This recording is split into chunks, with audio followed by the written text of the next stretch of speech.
Poor you, still working at that tiny firm, my ex-wife sneered at her wedding to her rich husband. Minutes later, her rich husband approached me. Sir, I didn't know you'd be here. Why not? I smiled, my ex-wife's face turned pale. When she realized. Chapter 1. The invitation I wasn't supposed to receive. The envelope came on a Monday morning, tucked between utility bills and a pizza flyer. It was cream-colored, thick, the kind of paper you don't buy unless you're trying to impress someone. I almost tossed it in the junk pile, until I saw her name. Melissa Carter, my ex-wife. The same woman who, 5 years earlier, had walked out of our 2-bedroom apartment with nothing but a suitcase and a cruel smile, leaving behind a divorce decree and a pile of debts in my name. The same woman who swore she was meant for bigger things than a mediocre man stuck in a small firm. Inside the envelope was an embossed card. You are cordially invited to the wedding of Melissa Carter and Jonathan Reed. Jonathan Reed. I knew the name. Everyone in the city knew the name. Old money. Property empire. The kind of men who could buy a sports team on a Tuesday just to have something to talk about at dinner on Wednesday. The invitation was addressed to Mr. Daniel Brooks. No +1. No warm note. Just an obligatory invite, probably sent for show. I almost laughed. Melissa didn't want me there to celebrate her happily ever after. She wanted me there to see it. But the funny thing was, Melissa didn't know something. Something that would turn her perfect day into a disaster she'd never recover from, and by the time she realized, it would be far too late. Chapter 2. The wedding entrance. The venue was exactly what I expected. Grand chandeliers, marble floors, and waiters in crisp white gloves. Every detail screamed wealth and perfection, the kind Melissa had always fantasized about while we were eating microwave dinners in our cramped apartment. I walked in alone, wearing my best charcoal gray suit, not flashy but tailored, the kind that fit just right without shouting for attention. Eyes turned my way immediately, not in admiration, in curiosity. I could hear whispers ripple through the room. Is that her ex? Why would he even come? Then, like a shark scenting blood, Melissa's brother intercepted me. Well, look who showed up, he said smirking. Why are you even here? She's moved on to a real man. Behind him, a few members of her new in-law clan chuckled. The condescension was thick enough to choke on. I didn't rise to the bait, I just smiled faintly and said, it's a wedding. Why wouldn't I be here? Before he could answer, Melissa appeared, dressed in a gown worth more than my car, diamonds dripping from her ears. Her smile froze when her eyes met mine. Daniel, she said, her tone sharp but coated in false politeness. I didn't think you'd come. Why not? I replied, letting the corners of my mouth curl just enough to hint at something she didn't yet understand. And that was when her fiancé, Jonathan Reed himself, walked up behind her, extending his hand toward me. Sir, he said warmly, I didn't know you'd be here. I shook his hand firmly. Why not? I repeated, this time locking eyes with Melissa. Her face lost a shade of color. She suddenly knew exactly why my presence wasn't just a surprise, it was a problem. Because Jonathan Reed wasn't just her future husband, he was my biggest client, and today was going to be his awakening. Chapter 3. The first hint of trouble. Jonathan's handshake lingered, his grip warm but searching. It was the look in his eyes, not of a man greeting a stranger but of one connecting dots he didn't know existed. You two know each other? He asked casually, glancing between Melissa and me. Melissa's lips parted but I spoke first. Oh yes, we go way back, worked on quite a few joint ventures. Her hand twitched at her side. Business, she added quickly, her voice pitched high. Daniel's a small-time consultant. Jonathan's brow furrowed. Small-time. Strange. I was just telling the board last month how invaluable Daniel's firm has been to Reed & Company. Without his team's work, that acquisition in Paris wouldn't have gone through. The murmur around us shifted. People leaned in. Melissa's eyes darted nervously to the crowd. Paris? She repeated faintly. You worked with Jonathan. Worked with him. I chuckled. Melissa. I still work with him. In fact, I reached into my pocket and slid a sleek black invitation card into Jonathan's hand. We're signing another multi-million-dollar deal this Tuesday. I was going to surprise you with the news at the reception, Jonathan. Jonathan smiled, clearly impressed. But when he looked back at Melissa, his smile faltered. She looked like she'd swallowed glass. I didn't stay to explain. Instead, I excused myself politely and walked toward the bar, leaving Jonathan standing there with questions forming faster than Melissa could answer them. From the corner of my eye, I saw him lean in and whisper something to her. She flinched, shook her head, and grabbed his arm. But he gently pulled away. It was subtle. Most guests wouldn't notice. But I did. And it was the first crack in the perfect facade of Melissa's new life. Chapter 4. The Champagne Toast. The reception hall dimmed as servers glided between tables, refilling glasses with golden champagne. The clinking of cutlery against crystal drew all eyes toward the head table, where Melissa and Jonathan sat beneath an arch of white roses. Jonathan stood first, smiling warmly at the crowd.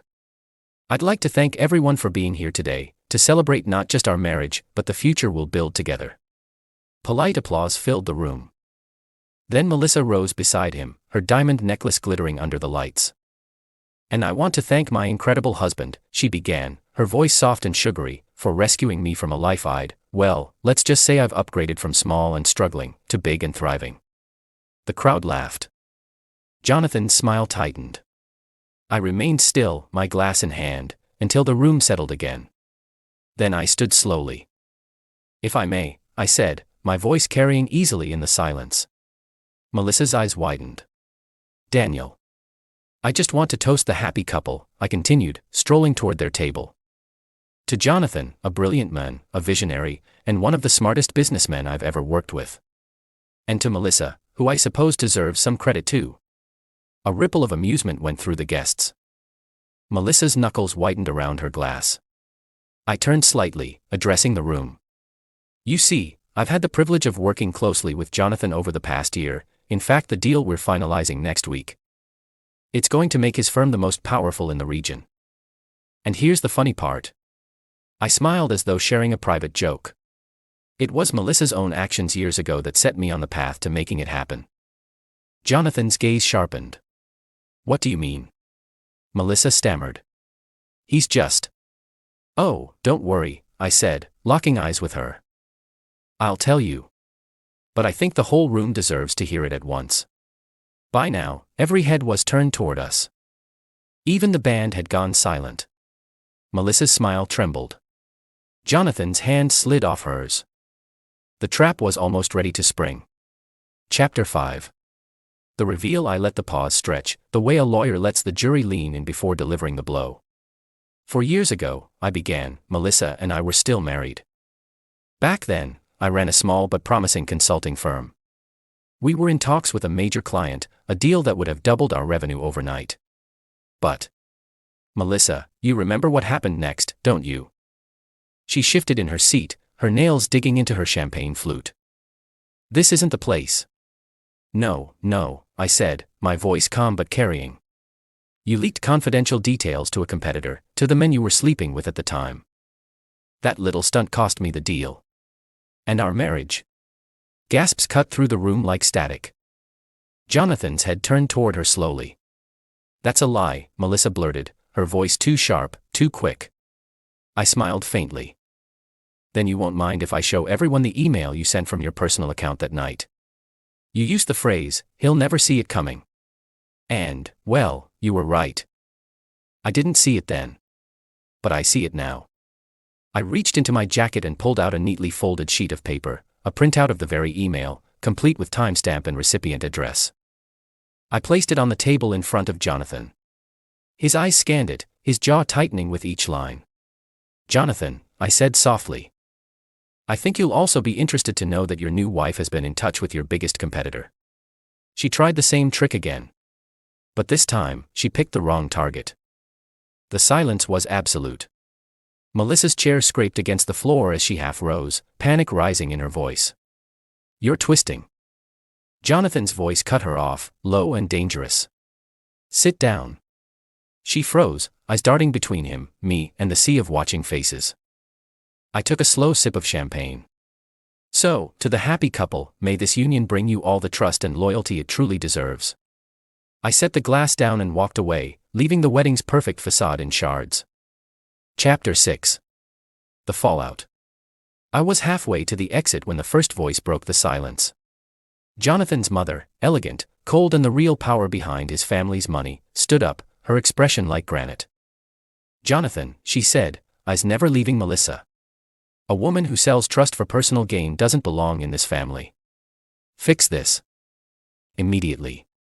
The murmurs turned into a low roar. Guests pulled out their phones, snapping pictures of the email, whispering to each other. A few of Melissa's friends got up and quietly left the table, unwilling to be part of the public wreck. Jonathan shoved the email toward her. "Tell me it's fake." Melissa stammered, her hands trembling. "It was, years ago. I was." "Tell me it's fake," he repeated, his voice loud enough to make the entire room go still again. She opened her mouth, but nothing came out. Jonathan pushed his chair back and stood. "We're done. Leave the ring here. And don't come near my family, my business, or my home." Her face crumpled. "Jonathan." His mother waved to security and two men in black suits stepped forward. One took her arm, the other quietly removed the diamond ring from her finger and placed it on the table. I watched as she was led toward the side door, the sound of camera shutters clicking like a metronome marking the end of her perfect day.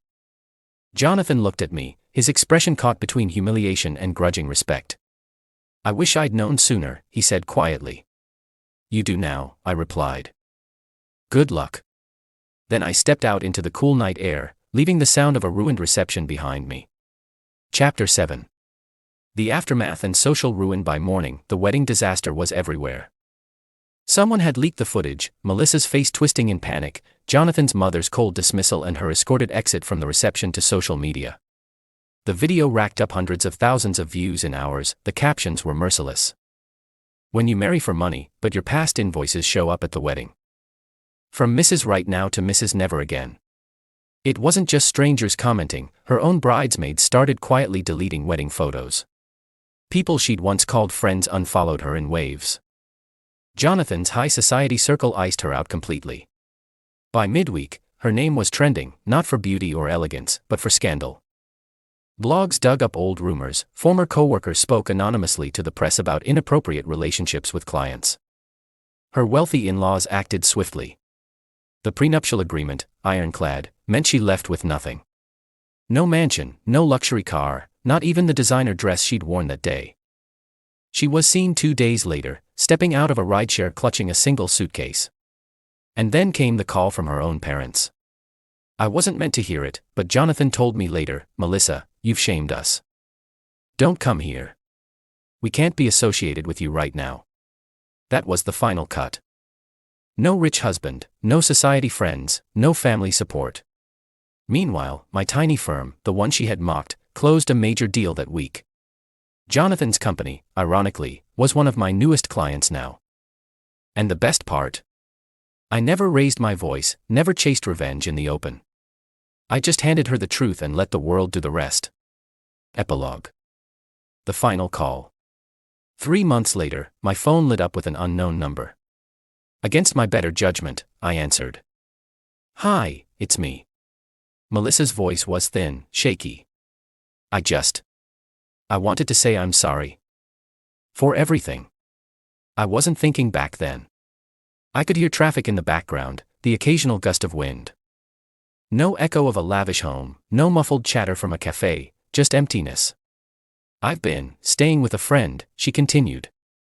"It's temporary, but I was wondering if we could meet for coffee, talk, maybe start over as friends." For a moment, I thought about the years I'd wasted believing she loved me, the public humiliation, the smug smile at her wedding. And then I thought about my son, how he deserved to see what self-respect looked like. "I'm glad you called," I said evenly. She exhaled, a flicker of hope. "You are?" "Yes. Because now I can tell you directly, I don't ever want to see you again." Silence. Then a trembling, "Oh." Before she could speak again, I ended the call, and this time, it was my turn to walk away without looking back. Was this revenge perfectly justified? Tell us what you have think about this story in the comments below.